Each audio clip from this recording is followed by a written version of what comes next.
and I have plenty of practice with saying embarrassing things or doing embarrassing things that I figure it might be good for people.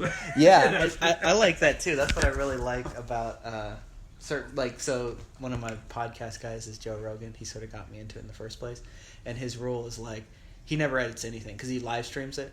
So, you know, even if he edited it, people would record it and let it out anyway. Just the idea of like show the world like, yes, we all make mistakes. We all say things we don't mean. You know what I mean? Like this idea of having to have things super clean and presentationable to send out into the world. Like it's a kind of a Buddhist-y thing. Like the glass is already broken. Like we're all not perfect. Let's just be honest about it. Yeah. You know, when I hit record on this, it will say the location. It says Slice House Pizza. Is there a place called that nearby? I hope they're not recording Slice House Pizza. Yeah, it'll say like, I've recorded like at a friend's house, and it'll say like so and so mall that's like 2 miles away. I don't know where it gets its locations from, but yeah, it's weird. Look it up. Yeah. So, there is no. I go back and forth with like, do I want to make it interviewee? You know, do I want it to just be a conversation? I really do like just conversations more, but sometimes asking questions can sort of, you know, light the match, and then we can go from there. So I'll start off by saying we've known each other for a little over a year, I think. And from the first... So I was thinking about it on the way over. I was thinking about meeting you. When I went to Paul's meeting, you're the first person that came up to me after the meeting and said hi and introduced yourself. And you gave me a ride to Chibo's afterwards. I don't know if you remember all this. It was probably more monumental to me because it was my first day. Yeah. You know, we went to Chibo's. We went and got Chinese food or something, and then drove back. And we were just talking. I do remember coming back. Yeah. I remember just nonstop yapping, and there was a feeling in me of like, oh, I've found my people. Yeah. You know, especially with the non-dual stuff. You can kind of bring it up to certain people, and you just see this like, it's kind of a negative way of saying it, but like a blank stare, or like a. Yeah, I remember the enthusiasm. Yes. That was resonant, so to speak, as opposed to like still a lot of people that go to Paul's will be more frustrated. Yeah. I don't get it. Yeah. So. Yeah, I definitely didn't get it. I didn't leave the meeting feeling like, oh, finally.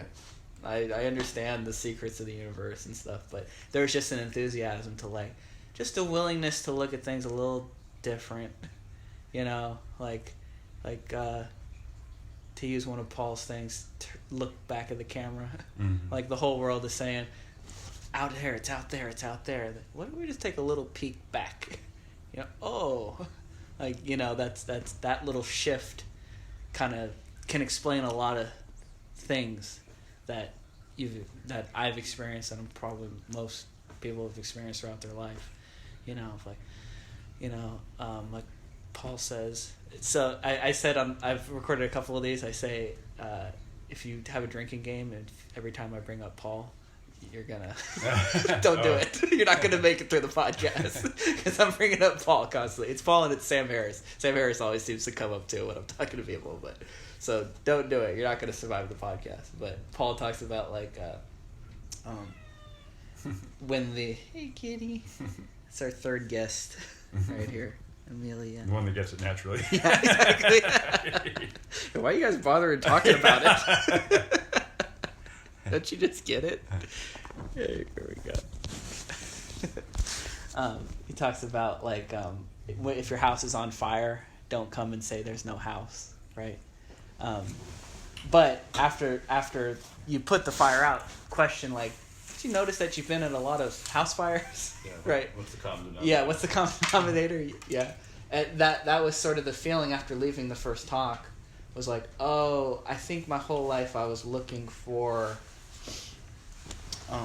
like I already said, my people, or like that connection, thinking it was going to be somewhere else. But I was the common denominator the whole time, you know?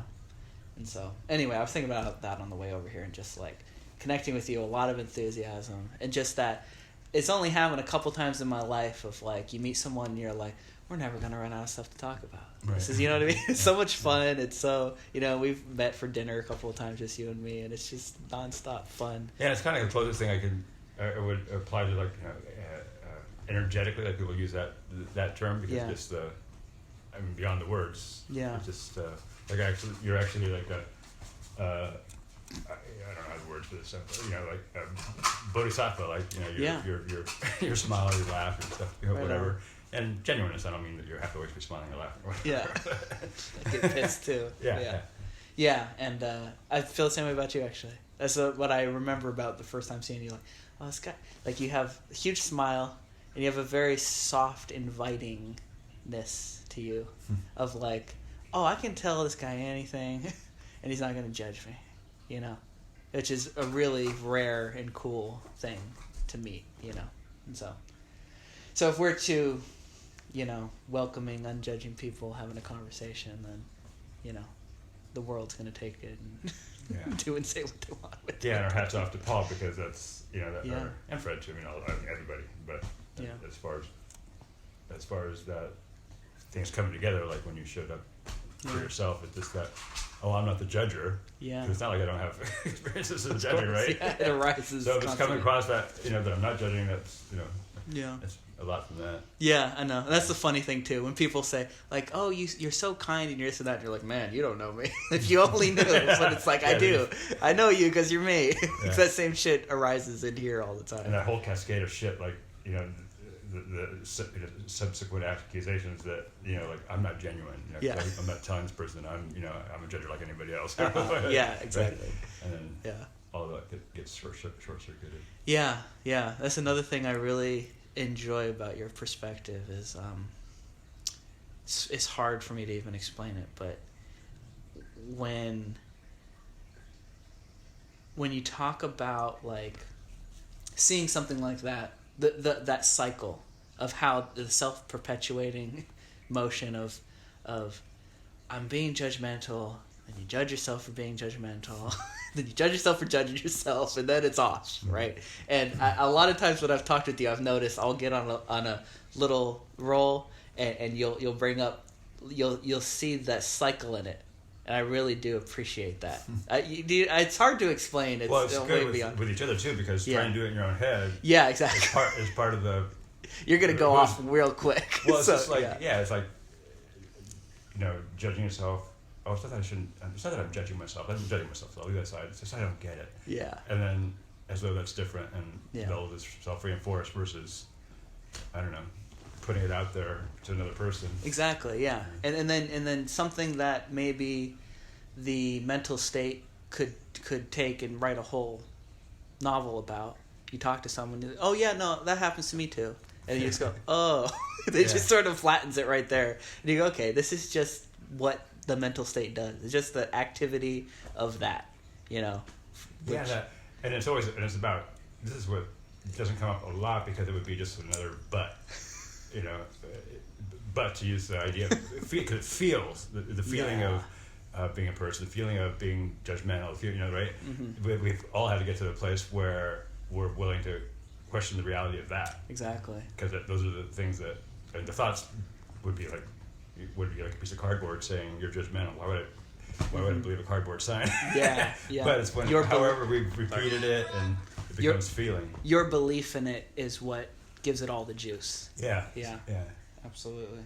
I forgot where I was going with that, but so, like, these talks, they have to be cohesive, right? So they're not going to go into, like, oh yeah, it's more about feelings. Yeah. but for somebody, like, that's frustrated with hearing this, it's like the self. I mean, there's the mental image wants to make a whole novel. Yeah.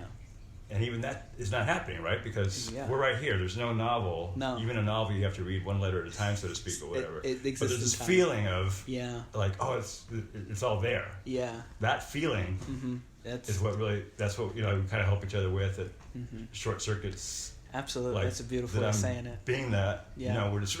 Yeah. I like short circuiting it. It's just it could run off into a hole. Bring it right back to where we are. We're always here. So it's like Paul says. It's just a few mechanisms. Yeah. But if you if you want to play with them in continual permutations, yeah, then it can seem like a lot. Yes. Yeah, absolutely. Yeah, that's something that from the beginning, and it's just reinforced and reinforced again. The mental state, the activity of selfing, whatever you want to call it, it has like 4 tricks. Mm-hmm.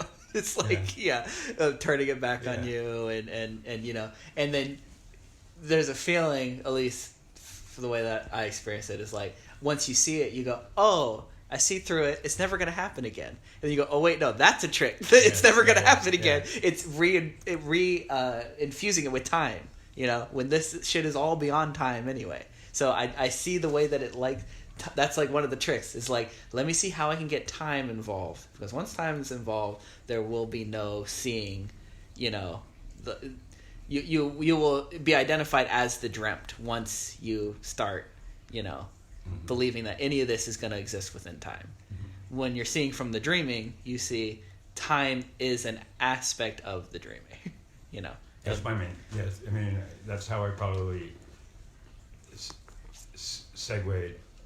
And to me, it's the main thing. Like almost like the only thing, because then you can't have a story without time. Yeah. Exactly. So, but then the time is a story, and then Slinky it seems like there's more than time. It feels like more than time. The story is the feeling. They were back to feeling again. Yes. But it's really just the electrocuting yourself with time. It wasn't like that, and it will be like that. Yeah. And like you're saying, it's not really a mental understanding. It's like when I say that's my main thing. Mm-hmm. I don't know exactly what I mean. Yeah. It's just that it's a good thing you don't know what you mean. Yeah. Like in AA, I started to recognize, like, when I was realizing that it wasn't really that there was a problem with believing anything else, any kind of teaching, and so I could use helpfully, like let's say AA's higher power idea. Mm-hmm. I was realizing, I actually relate to this idea of the moment more or better than I thought I did. Mm-hmm. Like nobody else is necessarily relying on their higher power to be okay right now. Yeah. But I realized I'm looking at a tree with leaves blowing, branches moving. And what does that have to do with anything else? So that kind of idea, that's kind of native. Yeah. Somehow to me that I realized as the so-called personal sense in this was one of my uniquer angles on it. Yeah. Or paths or whatever. Yeah, absolutely. Without that, Yeah. And then I would not be in the non-dual area at all. Yeah, recognition of that. That's I see the algorithm going crazy in my brain. I want to go this way, that way. The one thing. So if I start at the beginning of as early as I can remember, 5-6 years old, that hearing things and this sense of this is like a truth beyond truth, and it feels so right. The earliest I can remember, I'm sure it happened before that, was hearing Alan Watts talk on Berkeley Public Radio, and going he's saying it, and it's so, I listen to him now, and it's like he speaks very, very Zen, a lot of he's translating it to Western people, right, in the 70s. So he had a unique ability for that, for taking Zen and Vita and all that and translating it in a way that Western people could, because we grow up in the English language, subject-object, our language is very subject-object, very dual, and it seems like I don't speak a whole lot of Japanese or Sanskrit or anything, but it seems like it's a little bit easier through that language to grasp kind of the idea of, subject and object are two parts of the same coin, right? Yeah, Spanish too, because they have the different cases of I am sick, which is temporary, and it's not a star, which is not identification. Yeah, I think I've heard you say that before. Yeah. I really like that. So I'm curious. I'd love to know more about other languages where it's easier or more possible. Yeah. What I was going to say was that sense of, there's something more there, and that's kind of like, you could tell any story you want, but eventually led me to non-duality. I heard that in what you were saying of I'm here. I see the tree. Even saying I feel the peace is maybe giving a little too much of it, right? But I'm here and I'm good here. And there doesn't need to be any sort of a past or future, or it doesn't need to be this way forever, but I feel it here, and a sense of there being a truth in that. That I feel that Nick's story in time, in the dreaming, was very similar of like a hint of that, and so thankful within the story of that I did follow it, not obsessively, but I followed that feeling of there's something more here, and it was funny, I said it on the last podcast I had with my buddy, so this is the second incarnation of me trying to start a podcast. I started one before I met Paul that I called My Little Dream. Which just, I like names that don't make sense. The newer one's even stranger. It's Dream Talking. So this is Dream Talking. Oh, I like that. Yeah. Kind of like the Dream Time. Yeah. Original. Yeah. Like Dream Talk was like blah, but Dream Talking is just weird enough. Doesn't make sense enough. I'm gonna see if Paul's gonna want royalties from it because it's very inspired by his, But so anyway, back in the older podcast, this is maybe a year and a half ago. I have myself recorded talking to my buddy saying, when I get into stuff, I can really get into it and become really obsessive. This new thing I'm into is non-duality, right? And this is at the very early stages when I kind of just started to hear Muji and a few things. And I'm going on and on about non-duality and how it's the new thing I'm into. I wonder what's going to be next. Now, the punchline is that's the end of the road. I thought, I'm chasing this thing. I'm going to find this truth. It started with Alan Watts, and I'm this teacher, and I was very much into Ram Dass for a long time. And, and then I got into Sam Harris, and then I was like, it's all bullshit atheism, and I'd gone through this chasing. And then there was a feeling at the beginning of non-duality is really, this is the new cool thing that I'm into. And then the punchline is like, oh no, this is like it's the end of the road. That is a really interesting question because you're young. Yeah, I know. So yeah. And the way I describe it is that non-duality now is a word that's not. It's kind of like what spirituality was used to try to replace religion. Yeah, so funny, man. So I've thought the exact same thing. Yeah. So within the dreaming of our history, world history, spiritual history. Yeah. What's it just out of curiosity? What's it gonna? What's the next look like? Because it always it immediately gives it a meaning, and so that's lost. And so something else comes along. It's an objectification of something, right? You're trying to turn it into an object. It's like so non-duality was the Ten Commandments. To have no other God before. Exactly. Right. Yeah. And so that's yeah. So all there is kind of dream referencing to this wheel continually turning. That's so cool. Did you listen to Leo's? Not the last one, but the one before that about relativity. It's well, the relativity series. Yeah, I listened to 1.5, I think. Oh, is there more than one? I don't listen to the three. first. 2 hours. Okay, We're talking about the same. Yeah, and the polarities, the pairs. Yeah. Oh no. Okay, so that was the duality. So he just did one, I think, a week ago on relativism. Oh, cool. That was it, and it goes into kind of the history of the philosophy of relativism, and I think I got a little more than halfway through it. And the basic thing was like everything is a reference point, right? The only like you're saying to say, there's have no other God before you, and then let's say maybe jumping ahead to the 60s, it was like, no man, there is no one religion. God is in all religions, and then God is love, and we just keep on moving the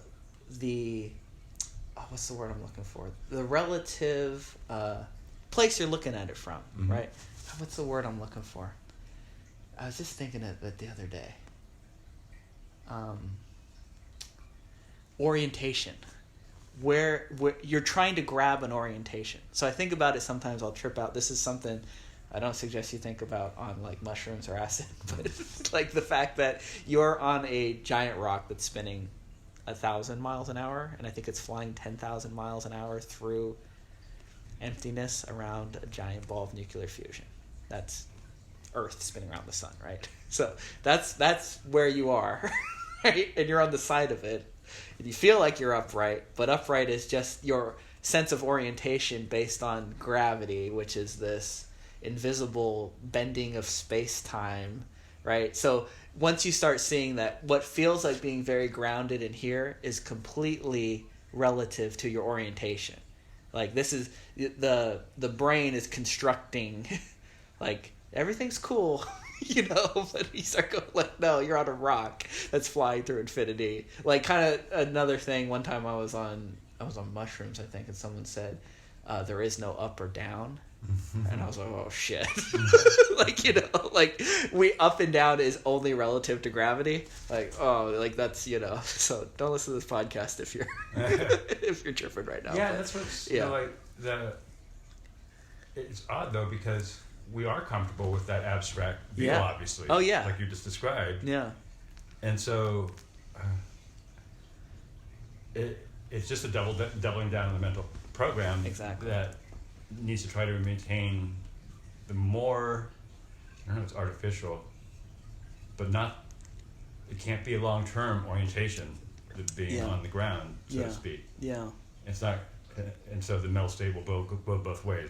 That's true, and therefore reality is going to be ripped out from under me. Uh-huh. As though but that doesn't necessarily have to happen, right? That's the idea of the dreaming becomes happier. Yeah. I mean, so it does have to accept that it ends. Yeah. But it doesn't have to go to the extreme of it's going to be some horrible way to experience it. Yeah. Yeah, definitely. So the abstract is comfortable, and it can be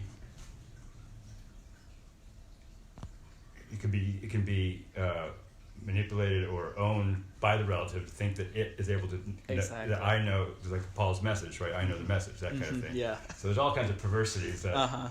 To me, it's like, and it's weird with Paul, because one thing that I wonder about with him is he sounds frustrated. Like, I got to get this message right? Yes, I always think about that. And so the way that I kind of see that helpfully is that it's kind of asymptotic. You know how the asymptote never can really reach the graph line. Yeah. It just infinitely gets closer and closer, and it wants to try. And so there's only the seeing of that. So it makes sense that it could come across as frustrating.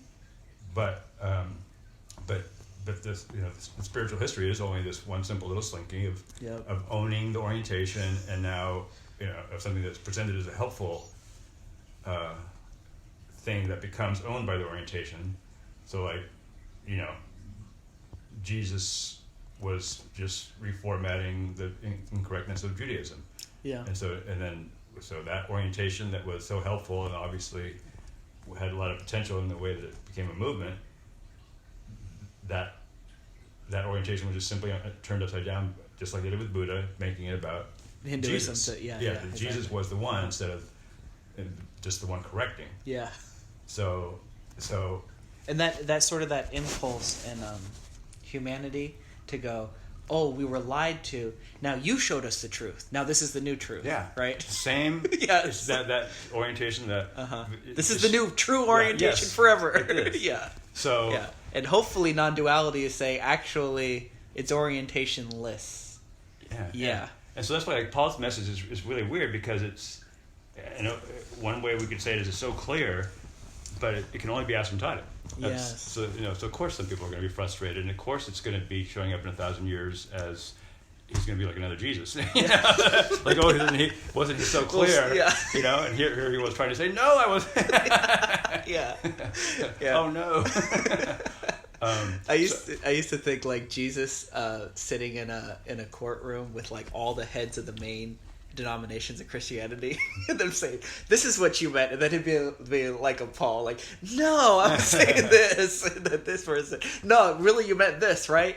No, like Or Jesus is on the witness stand. You mean? Yeah, you know what I mean. And then having them all. Right. Say, that's good. Yeah. Yeah. That's something I thought way back when I was. That would be a good. Like a little skit, right? Yeah, creative thing to make people think. Yeah, I know. Or let them think if they're ready to think. You don't make them think. So that's another thing about his message. Like, you can hear anything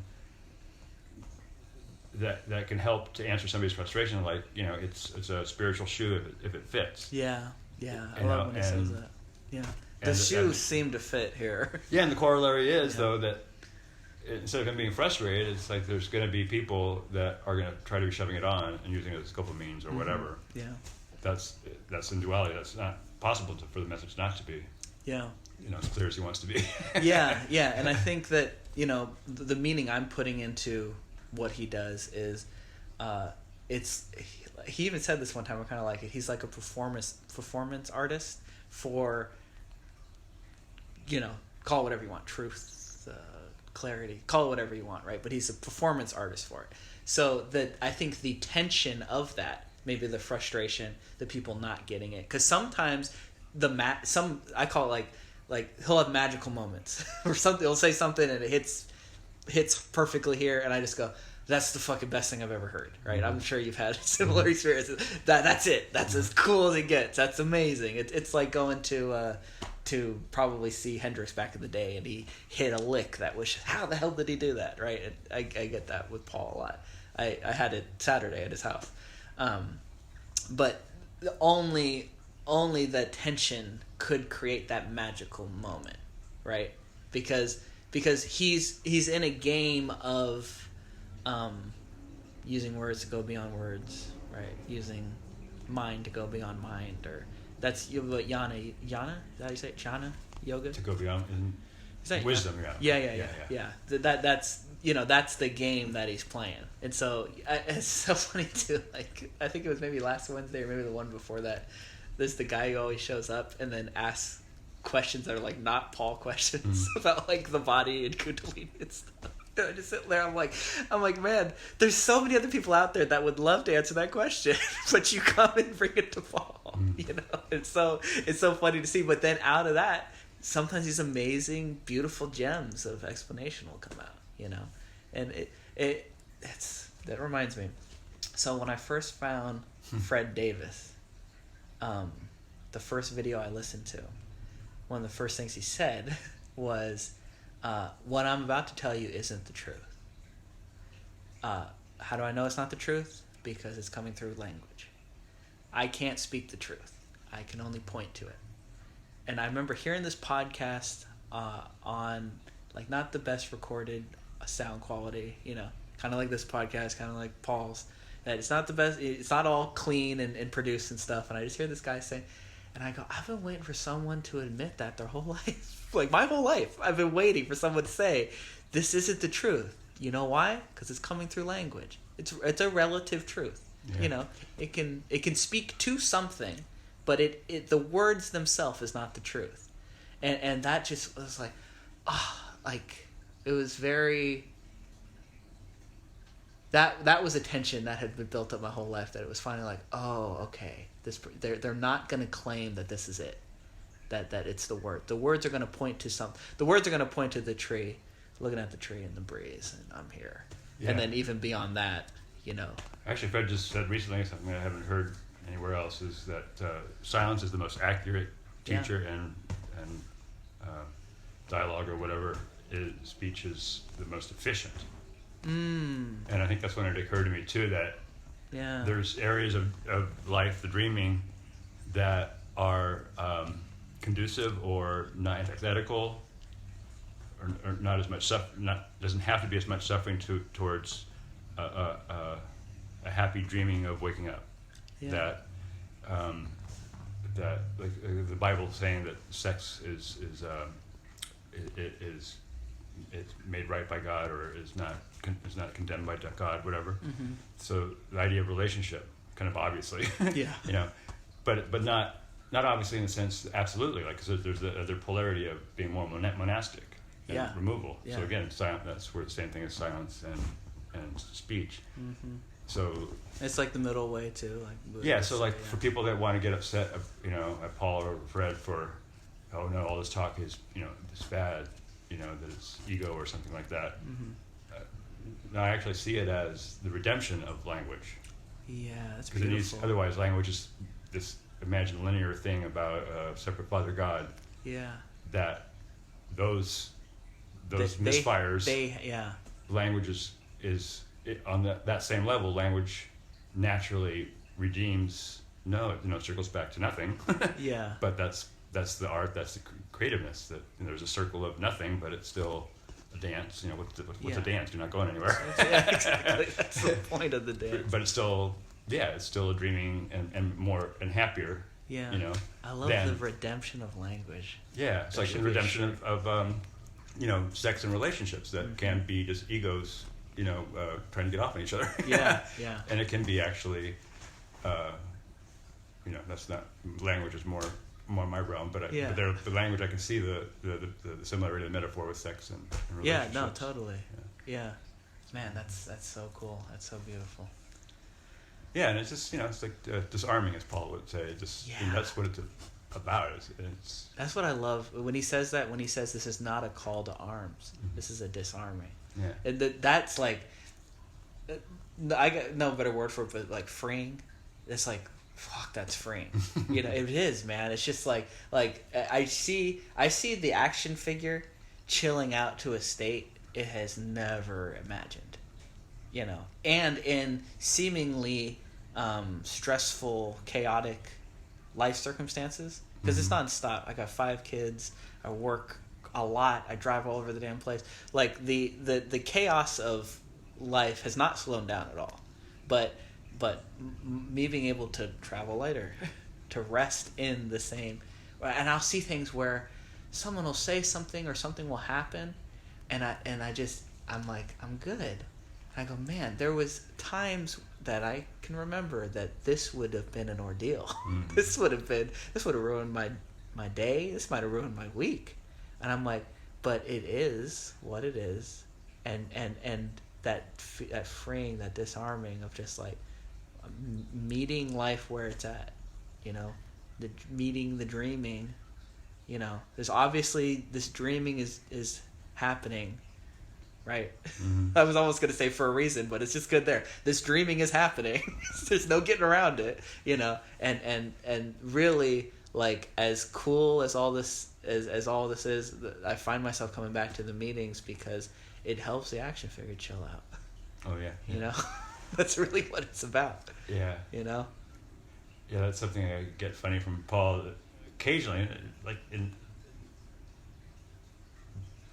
being this seeing of it instead of falling into it. Yeah. Like when he would say that you only need to entertain us a little bit or hear it a few times or something like that, and here I've been there going for over 3 years, right? But it's mostly something that helps me to realize I'm the seeing of it is that I just enjoy it. I don't have to think about. I haven't thought about like I should go like an AA or something like that. It's just been really really natural. Yeah. So weirdly, it would to say, oh, I'm not getting it right. Yeah. Because I should. If I was doing it right, I wouldn't be coming.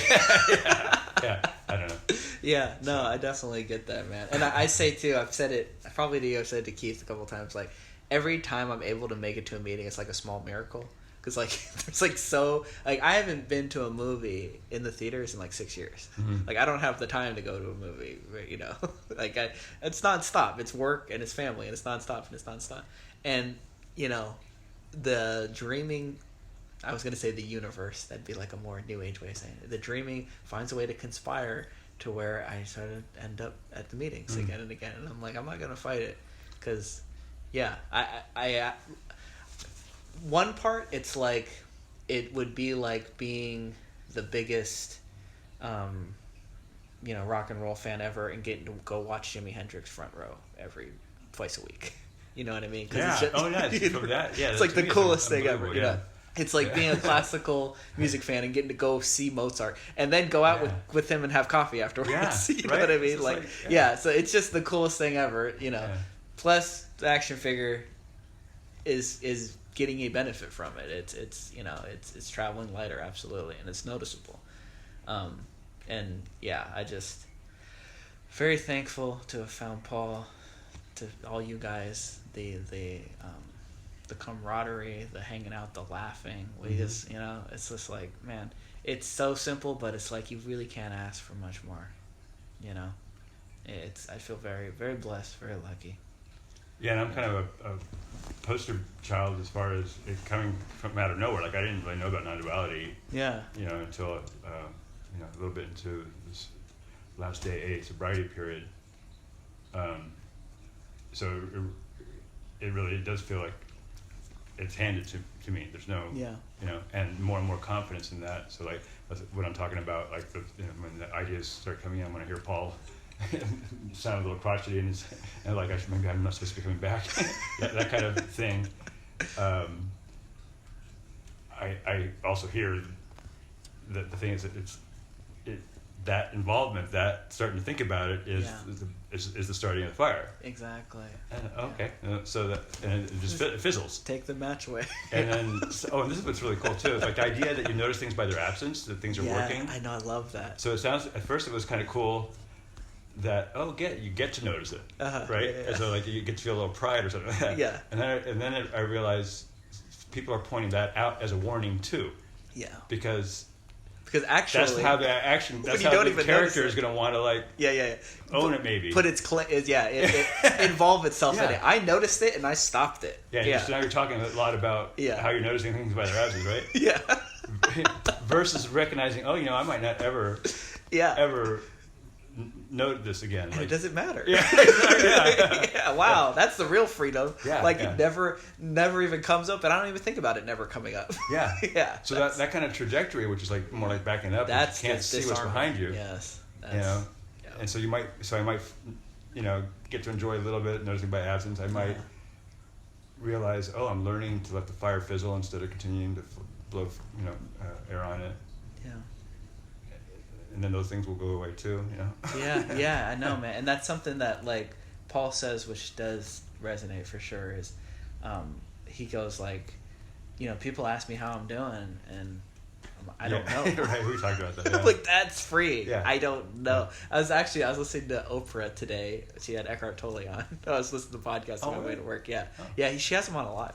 And he was saying the same thing. He was saying he'll meet someone and then they'll leave, and his producers or whatever will come up and say, "What'd you think about them?" And he'll go, "Nothing." He'll go, they want me to tell them a story. I don't want to tell a story. It was very pleasant, and now I'm here, And I'm like, we just take for granted as a culture, society, like, constantly tell me a story. How are you doing? Why are you doing like that? What do you think about that person? What do you think about the fact that that person did this, and that? Like, this drama is just, infused into our culture, and when I hear Paul say something like, how was Toronto? I don't know. It's almost like it's not a nihilism of like, I'm over it, who cares, but just sort of like a recognition of, I could let the mental state go fucking hog wild with it, but I just don't care to, Yeah. Like, he probably doesn't even think I could. He's just like, I just don't care to, Yeah, similarly. There's something very freeing there. Yeah, and similarly, something beautiful that you mentioned, that it's more intimate. I think you will use the idea of conscious contact, just feeling, tasting, touching and stuff, as being what he is, as opposed to a story of him being from New York or whatever. Yeah. And so that has been similar to the moment. It's a rational fact that all the stories are based out of, in the moment, very, really abstract. I mean, how does this table, the supposed side of the table and the feel of the table, they're nothing the same. Yeah. I mean, there's a sensation. There's cool, there's smooth, whatever, and the site is square. It's and undeniable. Yeah, but they're not necessarily the same. Yeah. And so the possibility, it's not like since I have the problem with the story of depression, that's the side that I come from, that easily the mental state would accuse it of, then there's no reason to live, right? Yeah. But the word intimacy really grabs me as far as, like, that's all we ever wanted. So the intimacy is here in the moment, So it's really nowhere this. else. Yeah, exactly. Because any stories that supposedly needed to be built to avoid depression or to prove worth or something like that are all just built out of this foundation. So you got to go back to it. Yes. Doesn't mean that this can't be helpful stories, just like watching a movie. Exactly. That we know it's not us. Yeah. But this whole movie of thinking that it was us has to be dismantled. Yeah. And when you're identified as the character in the movie that has depression and anxiety and stuff, then it's going to feel impossible for that character to ever get out of it. Once you see that you're not that, you're actually here. Yeah. Then there's a possibility for relief. Yeah, and it's because I've had people introduce that before, and psychology and stuff like that. I had a good a friend who was a Christian Scientist, and they even have something where they walk around and they just point at things and have you look. didn't describe why they were doing it or anything like that. Yeah. And it didn't work for me then, because the story of depression, that's depressing. Yeah. So through that lens. Yet that was there to be reformatted. Yeah. When so that when Paul is talking about conscious contact being more intimate, that now I appreciate her.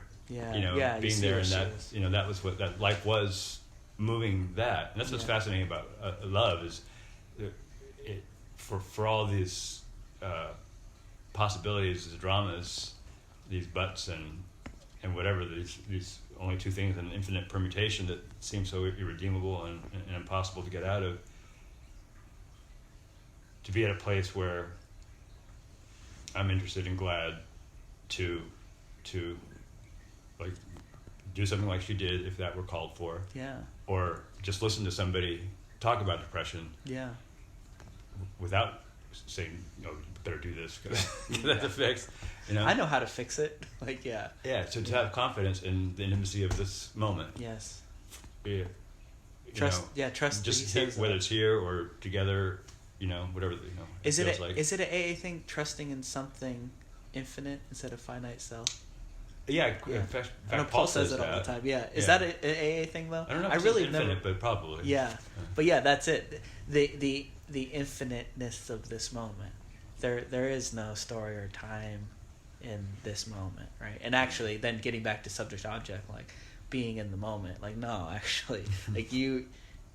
One of the better descriptions of who you are would be this moment. This moment, yeah. Right? You can say conscious contact in this moment, or to simplify it, just say this moment.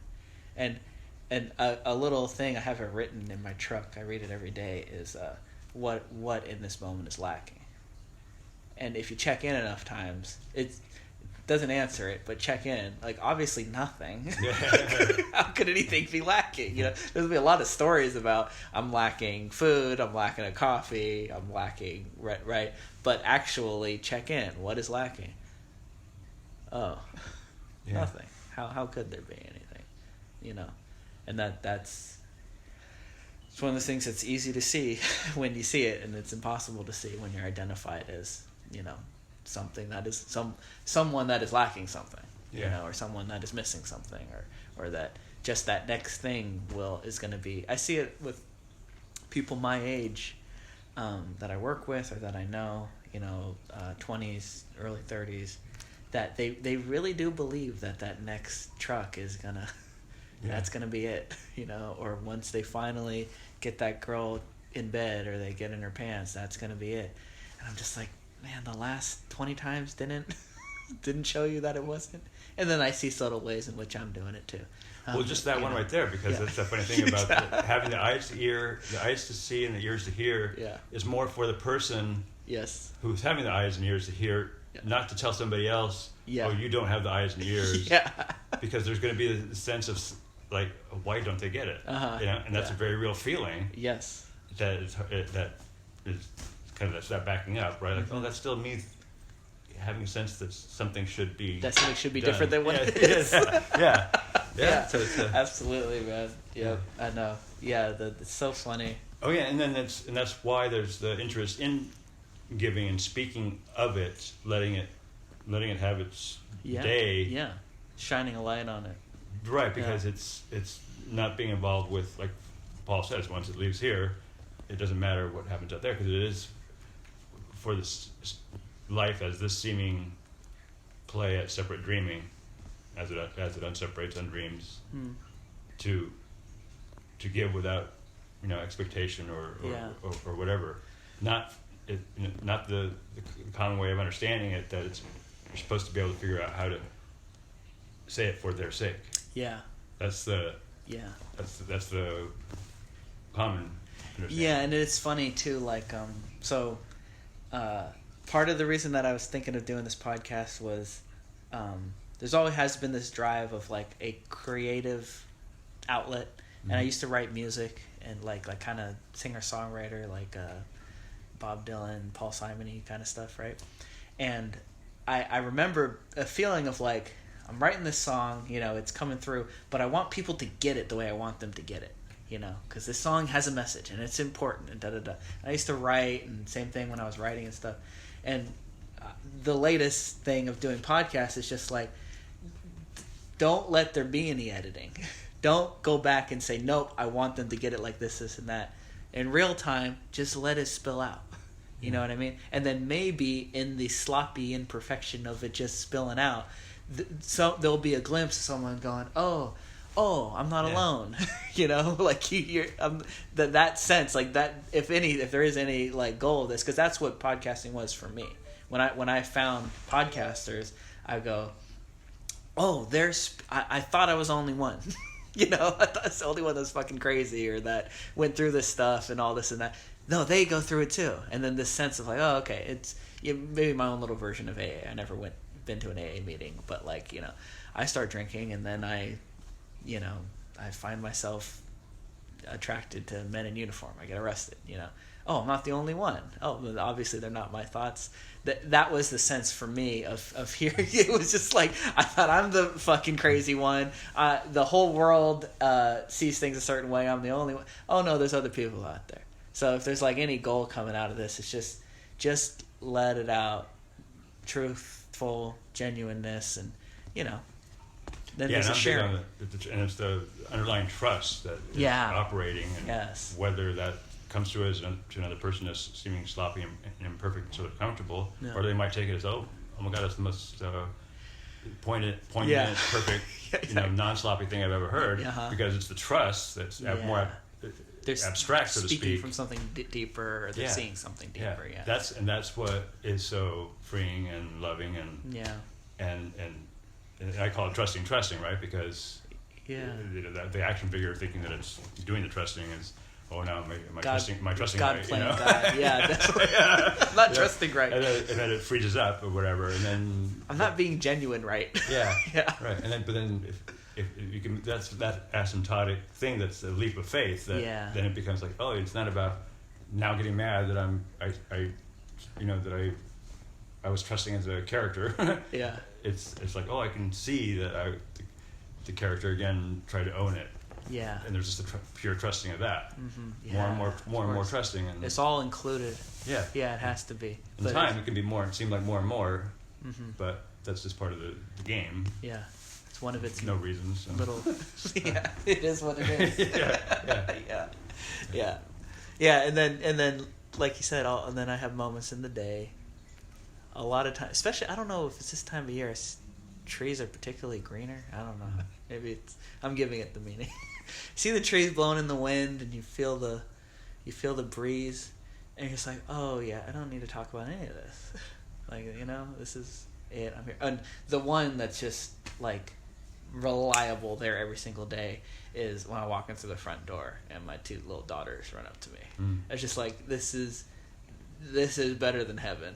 You know, Papa! They run up and they're so excited, and then they're telling me about their day and this and that, and it literally makes you just go like, all the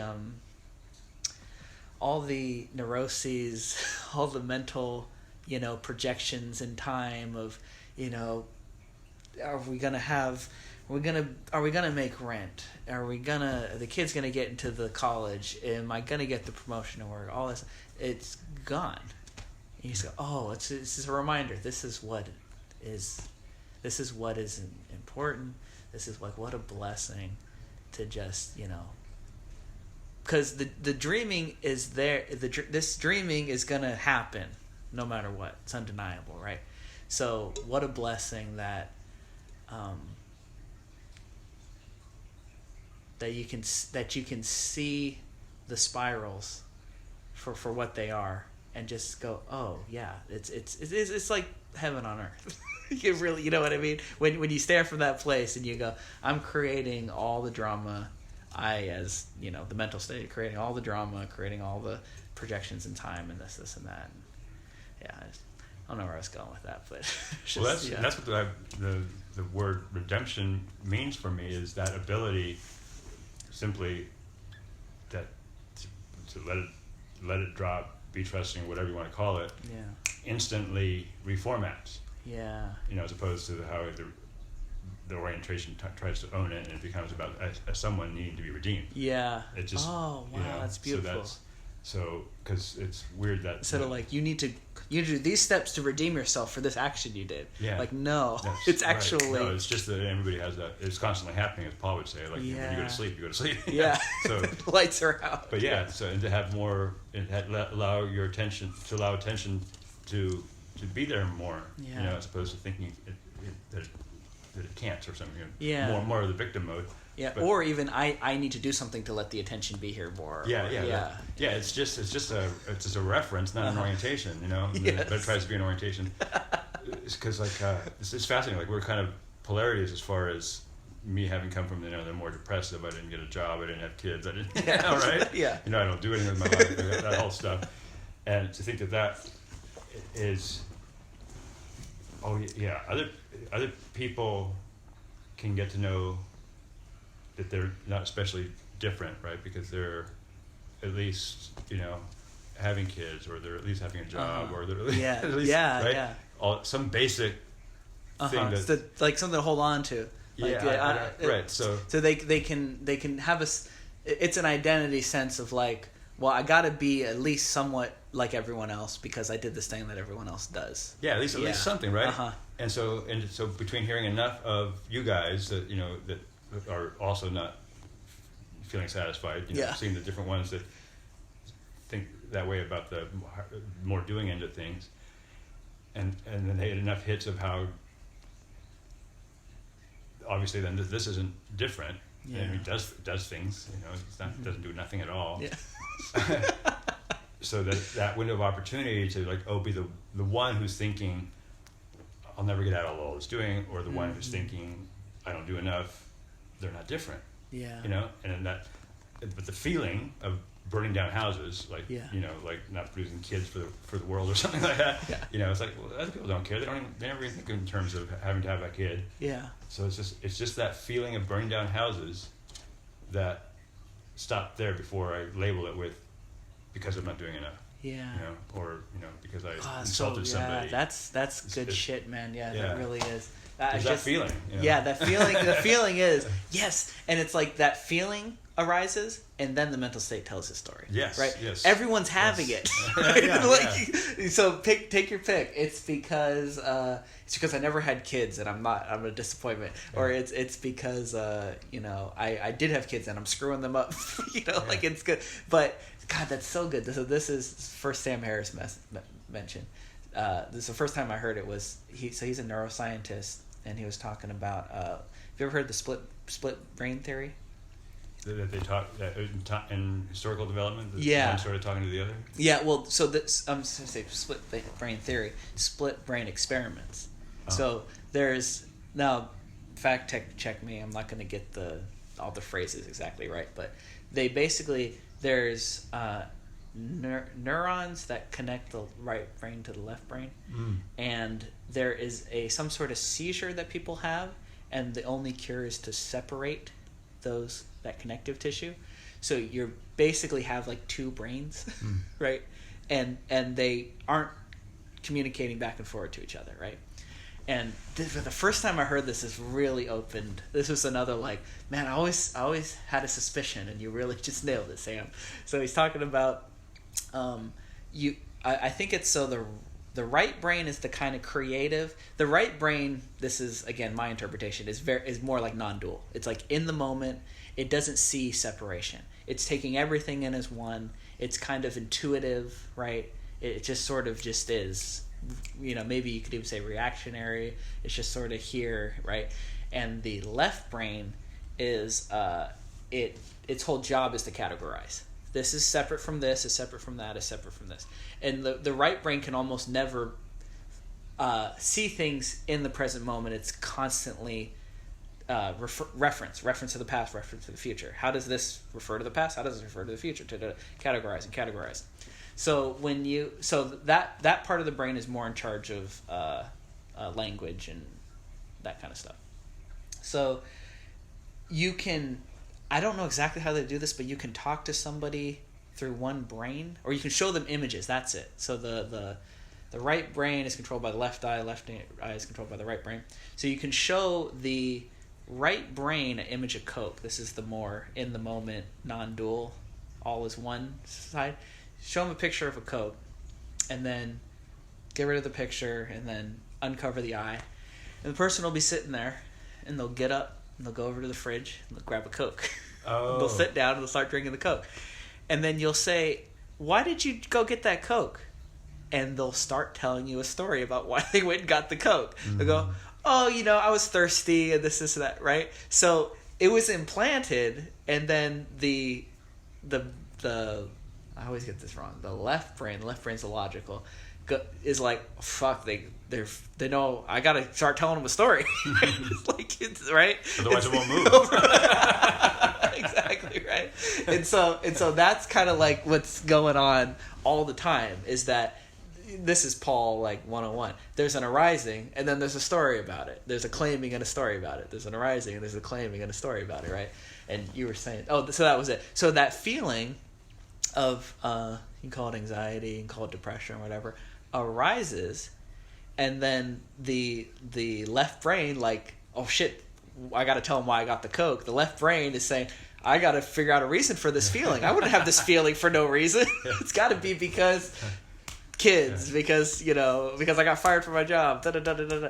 Right? That all those stories come in, right? But then the mistake that the mental state would, or we do, is that we go, it's because of that I had the feeling. We don't see that magic trick in time. The feeling just came up, mm-hmm. and then we told a story about it. But then we believe the story is the reason for the feeling. That's Paul's the presupposing of a non-existent thing, right?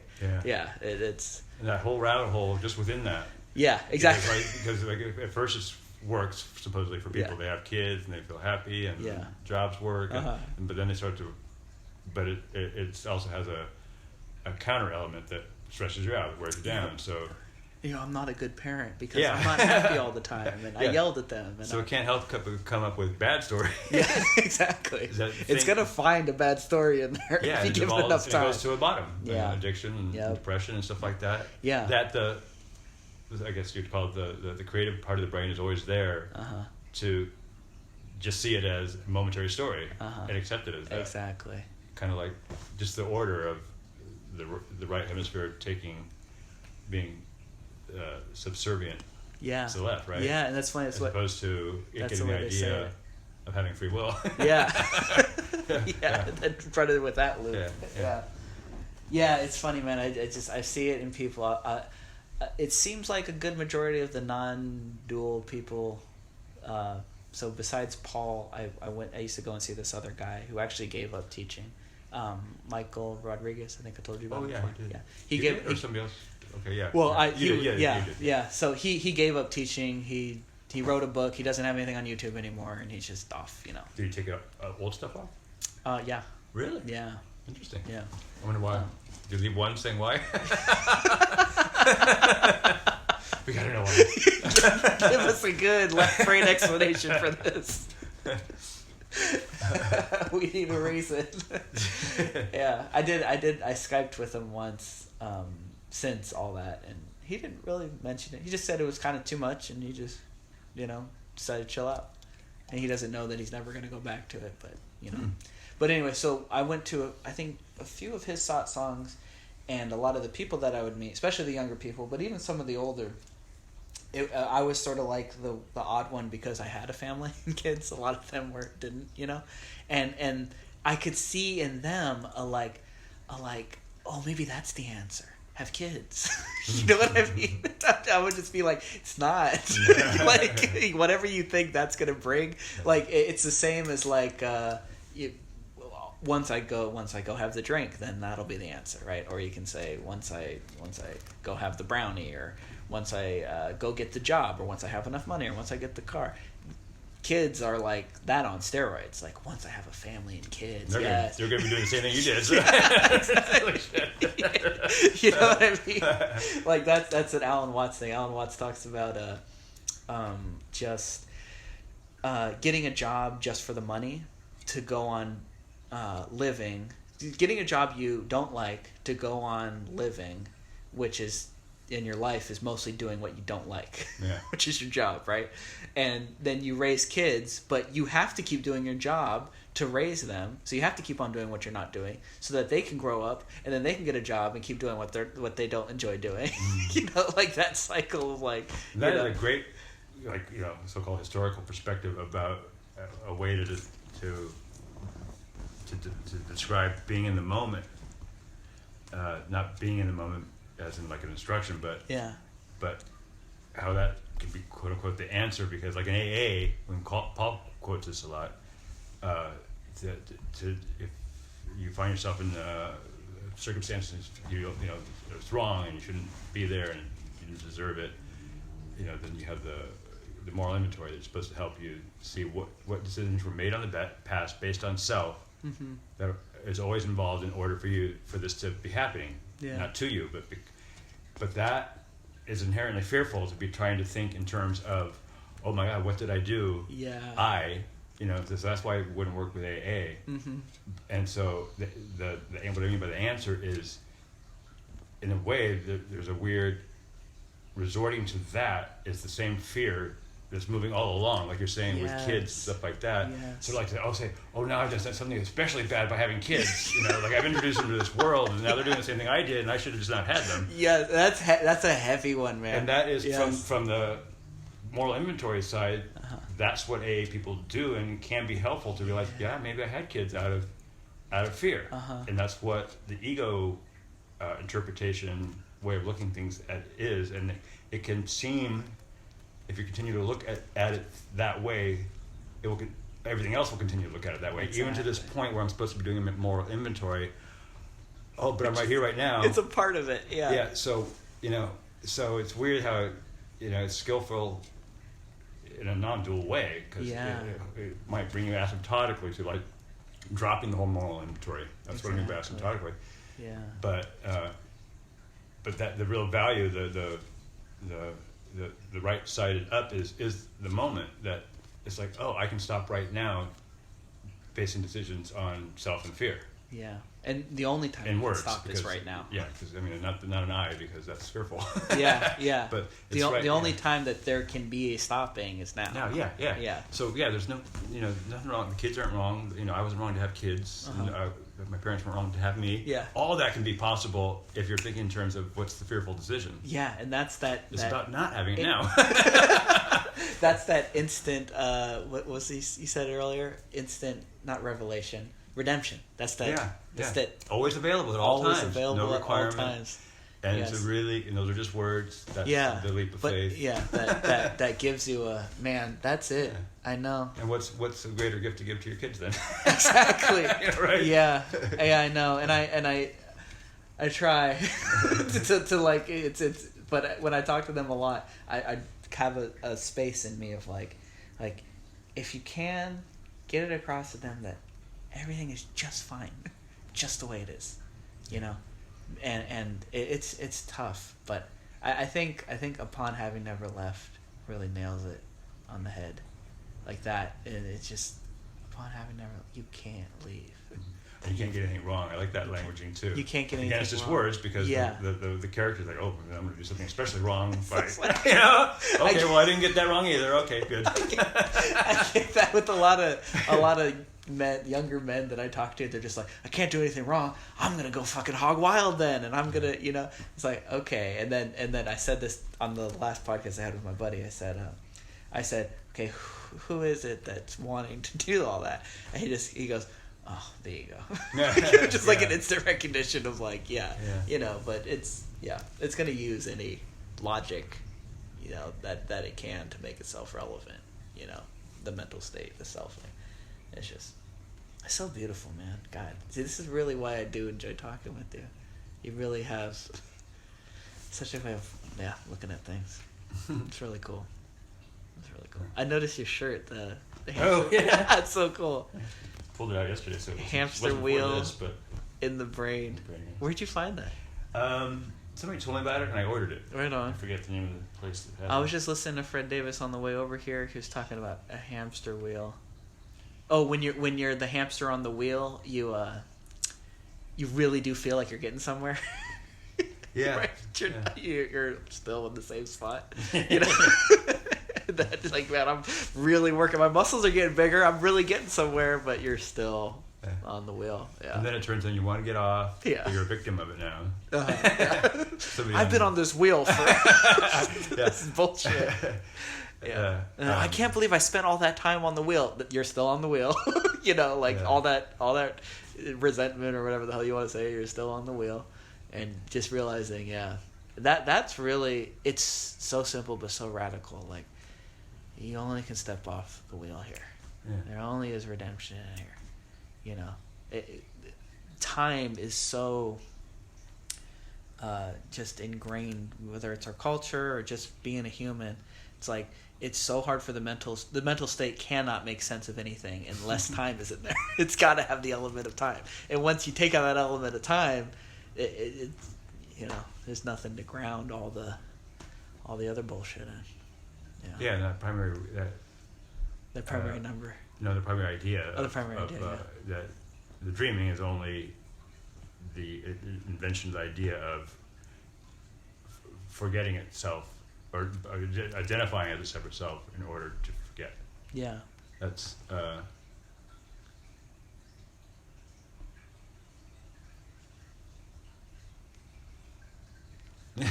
like your.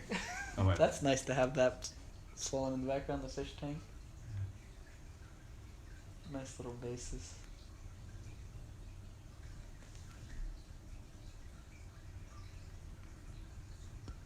Oh, and then a commenter on Paul's YouTube, his handle or what profile name is, the hamster wheel is not motorized, right? Because when you start trying to think about, like, oh, you know, I'm the one supposedly spinning it. I'm a victim of you really aren't thinking that. You're using the belief that you're a victim, right? That there's something. You know, it's being done to me. I'm not, yeah. Yes. So it really adds to. Yes. The hamster wheel is not motorized. That's a T-shirt. That's good. Yeah. Wow. Yeah, maybe I'll do one of Paul's things where he bleaches the. Yeah. Oh, that reminds me. I got to remember since I keep wanting to look up those Japanese monks that let themselves die and become skeletons while they're meditating. Yes. Make that T-shirt. Yeah. Don't meditate too much. You're fucked anyway. I remember that. That was over dinner. One of the guys said that he was meditating a lot, and then he found Paul's message, and he goes, well, maybe I shouldn't. Maybe all the meditating. I'm fucked anyway, so maybe I should just stop meditating so damn much. And then Paul goes, yeah, well, even if you stop meditating, you're still fucked. Yeah. And then we start talking about the monks that when they get close to death, they just go find a cave and they meditate until they die, and then their bodies mummify in the and then they get put on a little throne, and they're the that's I don't hear much about it, but I ran across it once. Yeah, that's nuts. And then I think Amelia came up with, you should put that on a T-shirt. And I said, yeah, I'd say don't meditate too much. Yeah, as the coming from the perspective of the action figure trying to transcend, like, good luck, you know. Yeah. I like that. That's something that Fred Davis does emphasize, which I really enjoy. Is like, this is a cadaver, right? Yeah. And it's being animated, right? But we put so much identification in the cadaver. Like, I'm a special cadaver, right? Instead of like taking the leap back and going, maybe I am that which is animating the cadaver, and if I am that, it doesn't make me any more special or different than all these other cadavers that are being animated. Yeah, that's a really cool. I like that as a non-dual. Like, yeah, that which is breathing life into this, it's got to be made of the same thing that is breathing life into all the other cadavers. Yeah. And that matched with Buddhist maxim for dealing with vanity. That just imagine yourself as, you know, skeleton and muscle and goo. Yeah.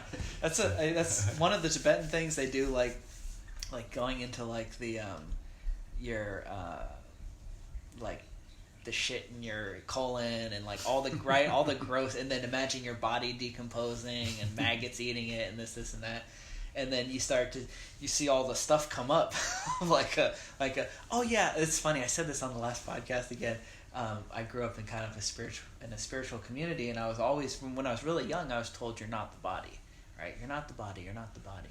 And I always had this feeling of like, I get that I'm not the body, like, yeah, I'm spirit. I get that I'm not the body. And then slowly I'm starting to see like my objectification of spirit was just like a body, but like a translucent body, like a see-through, like you see in movies or something. Like, that's me. I'm this thing that looks exactly like Nick the body, but it's translucent. It's a spirit, And then realizing, oh yeah, without the body identification, that's what's like where all the story comes from, is identification with this cadaver here. And that's where all the fear of death and all the mortal terror and all that shit is, believing that you're this. That you're this meat. I am not the body, but I am identifying with it. Exactly. I'm in the act of identifying, being identified as opposed to using it as denial, like Paul says. You can chant it as much as you want, but it's only the body saying. Only a body would sit there saying I'm not the body. Yeah, that's cool, man. Well, thank you. Thank you. This is a good talk. We'll do it again soon.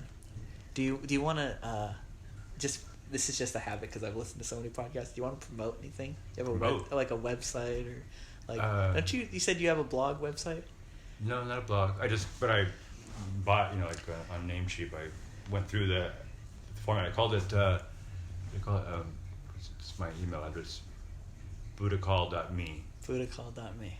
So but it's links to Fred and Paul's sites, and it's buddhacall.me. I like got that. a picture on it. Do you have a picture of your little Buddha on the altar with the cell phone? No. Yeah. Oh, I'll have to put that on there. That would be perfect. Yeah.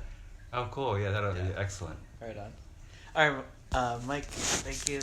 Turn it off. That was good, man.